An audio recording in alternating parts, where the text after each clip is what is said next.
किसी राज्य में एक राजा और एक रानी रहते थे। उनकी दो बेटियां और दो बेटे थे। उनकी एक बेटी का नाम अमावस्या और दूसरी बेटी का नाम पूर्णिमा था। पूर्णिमा बहुत ही धार्मिक स्वभाव की थी। वह हमेशा पूजा पाठ किया करती थी और गाय की सेवा किया करती थी। घर का सारा काम भी करती थी। लेकिन अमावस्या का पूजा पाठ में कोई मन नहीं लगता था। वह कभी भी न तो कोई पूजा करती, न ही कोई घर का काम करती थी। दोनों बहनें एक दूसरे से बहुत प्यार करती थीं। राजा रानी का व्यवहार भी पूर्णिमा के प्रति अच्छा नहीं था। वह अमावस्या को तो चाहते थे और अपने दोनों पुत्रों से भी प्यार करते थे, लेकिन पूर्णिमाशी को नहीं करते थे। धीरे धीरे समय निकलता है। राजा रानी के बच्चे बड़े हो जाते हैं। राजा अपने दोनों बेटों का विवाह कर देते हैं। अब बेटियां भी बड़ी हो रही थीं। फिर सभी लोग राजा से कहते हैं कि इनका भी विवाह कर दीजिए। राजा ने कहा, हाँ, विवाह तो करना है। फिर रानी ने राजा से कहा, पूर्णिमा का विवाह किसी बड़े घर में मत करना, क्योंकि इसे तो काम करना पसंद है, गाय की सेवा करना पसंद है, भजन कीर्तन और कहानियों में इसका मन लगता है, पूजा पाठ करना भी इसे अच्छा लगता है। अगर यह किसी बड़े घराने में चली गई तो वहां यह सब नहीं कर पाएगी, इसलिए इसकी शादी किसी गरीब घर में ही कर देंगे। राजा ने कहा, ठीक है। और राजा पूर्णिमा के लिए रिश्ता तलाशने लगा और अंत में एक गरीब और बहुत ही साधारण घर में राजा ने पूर्णिमा का विवाह तय कर दिया। तब रानी ने कहा, महाराज, अमावस्या भी तो शादी के योग्य हो गई है, इसके लिए भी वर देखिए। दोनों बहनों का विवाह एक साथ ही कर देंगे। राजा ने उसी गांव के राजा के बेटे के साथ अमावस्या का विवाह तय कर दिया। राजा ने रानी को बताया तो वह बहुत खुश हुई और मन ही मन सोचने लगी, अब देखते हैं कि ये पूर्णिमा गरीब के घर में कैसे रहती है, बहुत पूजा पाठ वाली बनती है, इसके भगवान इसकी क्या मदद करते हैं। फिर समय आने पर राजा ने अपनी दोनों बेटियों का विवाह कर दिया। अमावस्या को बहुत धन दौलत दी, लेकिन पूर्णिमा को कुछ भी नहीं दिया। पूर्णिमा के भाई भाभी उससे बहुत प्यार करते थे, क्योंकि वह अपनी भाभियों का काम में हाथ बटाती थी। लेकिन अमावस्या उन पर रौब जमाती, उनसे अपने काम कराती, इसलिए अमावस्या के प्रति भाभियों का ज्यादा स्नेह नहीं था।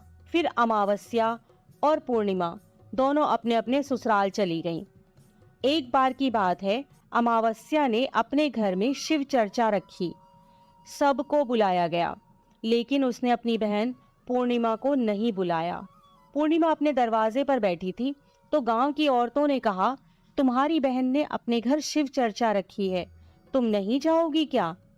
पूर्णिमा ने कहा, नहीं बहन, मैं नहीं जा रही, क्योंकि मेरी बहन ने मुझे बुलाया नहीं है, तो मैं कैसे चली जाऊं? तो गांव की औरतों ने कहा, नहीं बुलाया तो क्या हुआ, यह तो पूजा पाठ का काम है, तुम चलो हमारे साथ। गांव की औरतों की बात मानकर पूर्णिमा शिव चर्चा में चली गई। जब अमावस्या ने पूर्णिमा को देखा तो वह गुस्से से बोली, जब मैंने तुम्हें बुलाया ही नहीं था तो तुम मेरे घर कैसे आ गई? अब आ ही गई हो तो चुपचाप एक जगह बैठी रहना, इधर उधर मत घूमना। उसने पूर्णिमा की गरीबी का भी बहुत मजाक उड़ाया। पूर्णिमा की आंखों में आंसू बहने लगे। वह भगवान शिव से प्रार्थना करने लगी कि हे भगवान, मुझ पर आप कब कृपा करोगे? आखिर मेरा कसूर ही क्या है? क्या पूजा पाठ करना, गाय माता की सेवा करना और काम करना गलत है? भगवान, अब तो मुझ पर रहम करो। इस तरह वह भगवान से विनती करने लगी।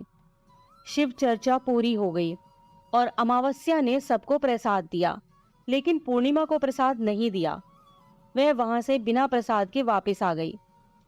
वह रास्ते में सोचती है कि घर पर बच्चे प्रसाद मांगेंगे तो मैं उन्हें क्या कहूंगी।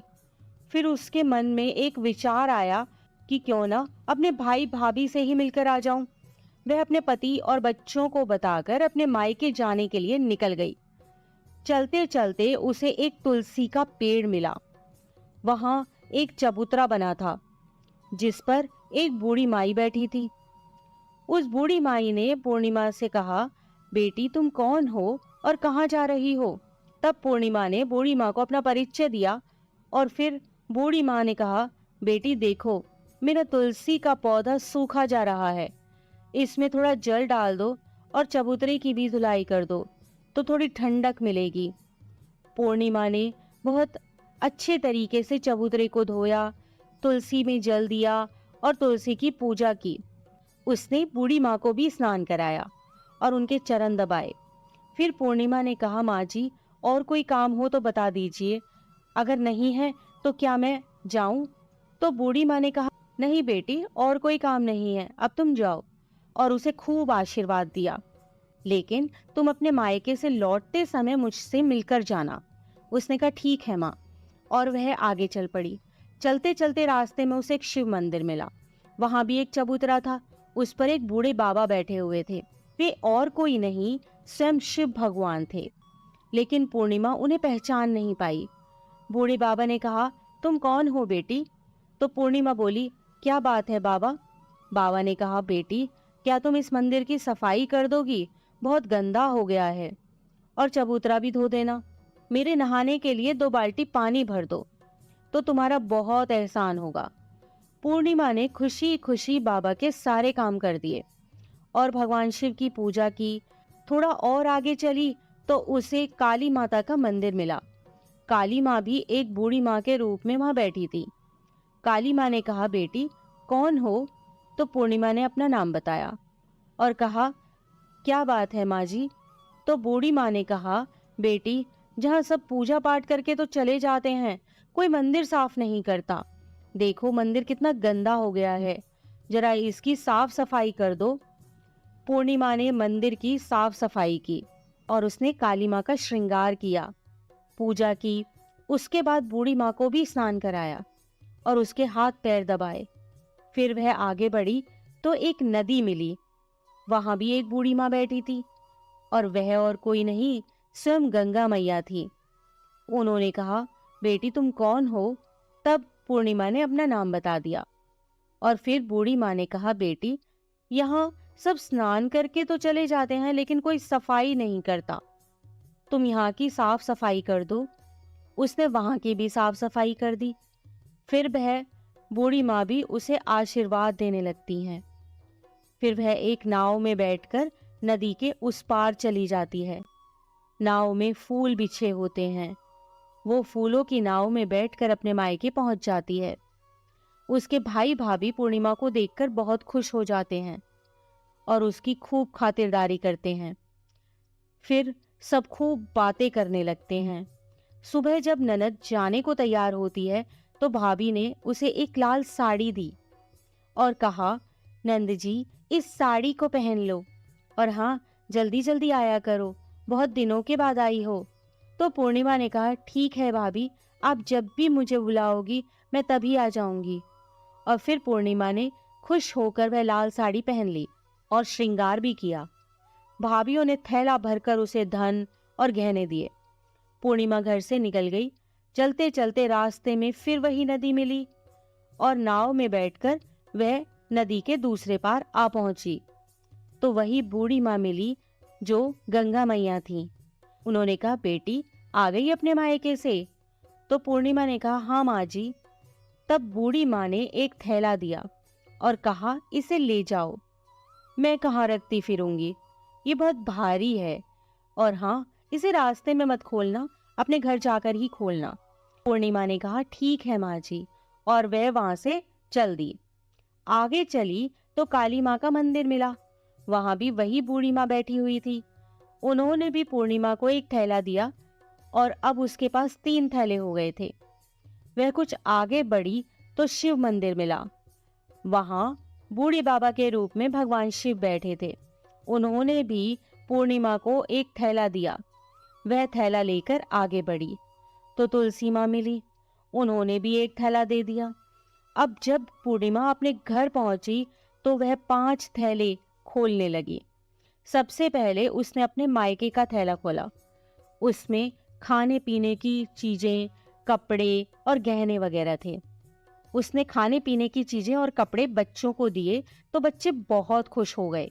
दूसरा थैला जो गंगा मैया ने दिया था उसे खोला तो उसमें सोना चांदी भरा था। तीसरा थैला जो काली माँ ने दिया था, उसमें 16 सिंगार का सामान था। चौथा थैला जो भगवान शिव का था, उसमें सब खुशियां थी, धन संपत्ति सब कुछ था। पांचवा थैला तुलसी मैया का था। जब उसने उसे खोला तो उसमें चावल, गेहूं और हर तरीके का अनाज था। पूर्णिमा के घर अब किसी प्रकार की कोई कमी नहीं थी। धन संपत्ति और भंडार से उसका घर भर गया था। पूर्णिमा खुशी खुशी रहने लगी। एक दिन पूर्णिमा ने सोचा, क्यों ना मैं अपने घर शिव चर्चा कराऊं। फिर पूर्णिमा ने शिव चर्चा रखी, सबको बुलाया। वह अपनी बहन के घर भी गई बुलावा देने। जब अमावस्या अपनी बहन के घर शिव चर्चा में आई तो उसके घर में धन दौलत देखकर आश्चर्य में पड़ गई। फिर अमावस्या ने पूछा, तुम्हारे पास इतना धन दौलत और वैभव कहाँ से हो गया? तो पूर्णिमा ने कहा, देखो बहन, तुमने शिव चर्चा रखी थी, मुझे नहीं बुलाया, फिर भी मैं बिना बुलाए तुम्हारे घर गई, लेकिन तुमने मुझे प्रसाद भी नहीं दिया। फिर तुम्हारे घर से आने के बाद मैं मायके चली गई। और इस तरीके से एक एक करके पूर्णिमा ने सारी बातें अमावस्या को बता दी। अमावस्या ने कहा, मैं भी अपने मायके जाऊंगी, तुम मुझे भी डांटो और प्रसाद भी मत देना। लेकिन पूर्णिमा ने कहा, भगवान का प्रसाद है, मैं तो सबको दूंगी। लेकिन अमावस्या ने प्रसाद नहीं लिया और अपने घर जाकर बच्चों से कहकर अपने मायके के लिए चली गई। चलते चलते तुलसी माँ मिली। उन्होंने कहा, बेटी, यह एक चबूतरा धो दो, तुलसी में पानी डाल दो। तो अमावस्या ने कहा, ए बुढ़िया, मैंने इतनी महंगी साड़ी पहन रखी है, जी गंदी हो जाएगी, मैं कुछ नहीं करूंगी। आगे चलकर भगवान शिवजी मिले तो उसने उनसे भी ऐसे ही कह दिया। उससे आगे काली माँ मिली तो उनसे भी यही कह दिया। और फिर गंगा मैया मिली और उनसे भी उसने ऐसा ही किया और उनका कोई काम नहीं किया। जब वह नाव में बैठी थी, नाव में कांटे थे, ये कांटे उसके पैरों में चुभ गए। फिर वह अपने मायके पहुंची। जब उसे भाभीियों ने देखा तो मुंह बना लिया, जे कहाँ से आ गई। अरे, पूर्णिमा के पास तो कुछ नहीं था, इसलिए उसे सब कुछ दिया, लेकिन यह यहाँ क्यों आई है? चलो कोई बात नहीं, अब आ ही गई है तो क्या कर सकते हैं। उन्होंने अमावस्या से कहा, आओ जीजी बैठो। अमावस्या खाना खाकर सो गई। सुबह हुई तो अमावस्या ने कहा, भाभी अब हम चलते हैं। तो भाभी ने कहा, ठीक है। तब अमावस्या ने कहा, भाभी, पूर्णिमा को तो आपने थैला भरकर सामान दिया था, मुझे कुछ नहीं। तो भाभी ने कहा, जाओ, तुम्हारे घर थैला पहुंचा देंगे। फिर अमावस्या चल दी तो गंगा मैया मिली। गंगा मैया ने कहा, आ गई बेटी? तो उसने कहा, आपने पूर्णिमा को तो थैला भर कर दिया था, मुझे कुछ नहीं दोगी? तो गंगा मैया ने कहा, ठीक है, जाओ बेटी, हम तुम्हारा सामान तुम्हारे घर भिजवा देंगे। ऐसे ही भगवान शिव ने, काली माँ ने और तुलसी माता ने कह दिया। जब वे घर पहुंची तो उसके आंगन में 5 थैले रखे थे। जब अमावस्या सारे थैले खोलती है तो किसी में मिट्टी, किसी में ईंट पत्थर, किसी में सांप बिच्छू थे। उसने अपना माथा पीट लिया और कहा, हे भगवान, हमें मायके में भी कुछ नहीं मिला और इधर भी कुछ नहीं मिला। फिर अमावस्या दौड़कर पूर्णिमा के पास जाती है और कहती है, तुझे इतना सब मिला लेकिन मुझे तो कुछ भी नहीं मिला। तो पूर्णिमा ने कहा, जब मैं मायके जाती हूँ तो भाभीियों की मदद करती हूँ, तुमने तो भाभीियों की मदद कभी नहीं की, तो भाभी तुमको क्या देती? गंगा मैया को भी तुमने ठुकरा दिया, शिवजी, काली माँ और तुलसी माँ, सबको ही तुमने ठुकरा दिया, इसलिए भगवान ने तुम्हें कुछ नहीं दिया। अमावस्या कहती है, बहन मुझे माफ कर दो, मैंने सदा तुम पर अत्याचार किए हैं, लेकिन इसमें मेरा कोई कसूर नहीं था। तुम मुझे भी विधि बतलाओ जिससे मैं भी भगवान की भक्ति करके सब कुछ पालूंगी। तो पूर्णिमा ने कहा, बहन देखो, 3 ही बातें हैं ज्ञान की। पहली, सब पर दया करना, दूसरी चर्चा करना और तीसरी है 108 बार ओम नमः शिवाय का जाप करना। बहन, भगवान ने जो 3 सूत्र दिए हैं वह प्रसाद के रूप में स्वीकार कर लो। और हृदय में बसा लो। मैंने सच्चे मन से भगवान का पूजा पाठ किया, सबकी मदद की, सबका काम किया, इसलिए मुझे सब कुछ मिला। और तुम्हारे पास जो भी था वह भी खत्म हो गया। अमावस्या अपने घर गई और खूब पूजा पाठ करने लगी और भगवान शिव से उसने मन ही मन माफी मांगी। इसी प्रकार की अन्य